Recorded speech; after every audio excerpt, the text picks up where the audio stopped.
Hey guys, welcome back to my channel. আজকে নিয়ে এসেছি তোমাদের জন্য একটি ছোট্ট ভিডিও নিয়ে। সেটি হচ্ছে সন্ধি পূজার রহস্য। সন্ধি পূজা কেন করা হয়, সন্ধি পূজার উপকরণ কি, সেগুলো নিয়ে তোমাদের সাথে আজকে আমি আলোচনা করব। তবে শোনো, অষ্টমী তিথির শেষ 24 মিনিট এবং নবমী তিথির শুরু 24 মিনিটকে বলা হয় সন্ধিক্ষণ। এই সন্ধিক্ষণে তন্ত্রমতে করা হয় সন্ধি পূজা। দুর্গাপূজার অন্যতম গুরুত্বপূর্ণ অংশই হলো এই সন্ধি পূজা। সন্ধি পূজা হলো আসলে অসুর নাশিনী দেবী দুর্গার আরেক অসুর দলনী রূপের পূজা। সেই দেবীর নাম হচ্ছে চামুণ্ডা। অষ্টমী ও নবমীর সন্ধিক্ষণে দেবী চামুণ্ডা চণ্ড মুণ্ড নামের এই দুই অসুরকে নিধন করেছিলেন।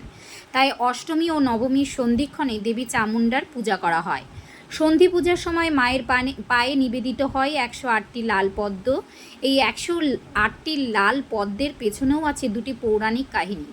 অসুর নিধনকালে দেবী দুর্গার সারা অঙ্গে সৃষ্টি হয়েছিল 108টি ক্ষত।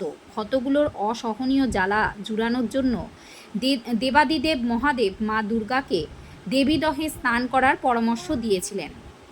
দেবীদহে স্নান করার পর মায়ের শরীরের 107টি ক্ষত থেকে সৃষ্টি হয়েছিল 107টি পদ্ম, কিন্তু একটি ক্ষত তখনও অবশিষ্ট ছিল।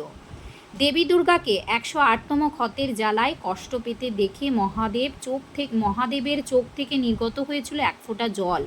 সেই অশ্রুকণা গিয়ে পড়েছিল মায়ের 108তম ক্ষতে, মিলিয়ে গিয়েছিল মায়ের শরীরের অবশিষ্ট ক্ষতটিও। দেবী দহে থেকে গিয়েছিল 107টি পদ্ম। ত্রেতা যুগে লঙ্কেশ্বর রাবণকে বধ করার জন্য সন্ধি পূজার শেষে শ্রীরামচন্দ্র দেবীর পায়ে 108টি পদ্ম উৎসর্গ করতে চেয়েছিলেন।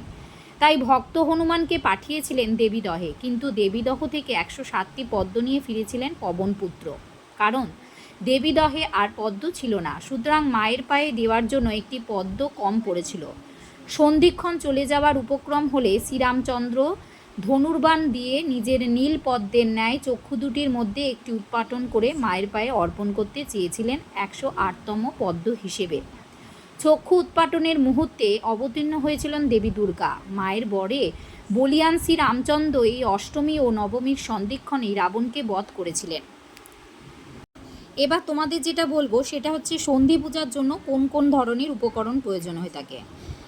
সন্ধি পূজায় 108টি পদ্ম মায়ের পায়ে নিবেদন করা হয়। মায়ের সামনে জ্বালিয়ে দেওয়া হয় মাটির তৈরি 108টি প্রদীপ। সন্ধি পূজায় অন্যান্য উপকরণ হিসেবে লাগে স্বর্ণাঙ্গুরীয়ক একটি, লোহা ও নথ একটি, চেলির শাড়ি একটি, এমনি শাড়ি একটি, মধুপর্কের কাঁসার বাটি একটি, থালা একটি, ঘড়া একটি, দধি, চিনি, মধু, ঘৃত, বালিশ একটি, মাদুর একটি, চাঁদমালা একটি এবং ভোগ ও আরতির উপকরণ। নৈবেদ্যের মধ্যে প্রধান নৈবেদ্য হিসেবে লাল ফল এবং পুষ্পাদির মধ্যে জবা ফুল থাকতেই হবে। তবে বুঝতে পেরেছ সন্ধি পূজার রহস্য বা সন্ধি পূজা কেন হয়, সন্ধি পূজার উপকরণ কি, তোমরা সবটা বুঝতে পেরেছ। সুতরাং তোমাদের যদি এই ভিডিওটি ভালো লেগে থাকে অবশ্যই লাইক, কমেন্ট, শেয়ার এবং সাবস্ক্রাইব করতে ভুলবে না। ধন্যবাদ।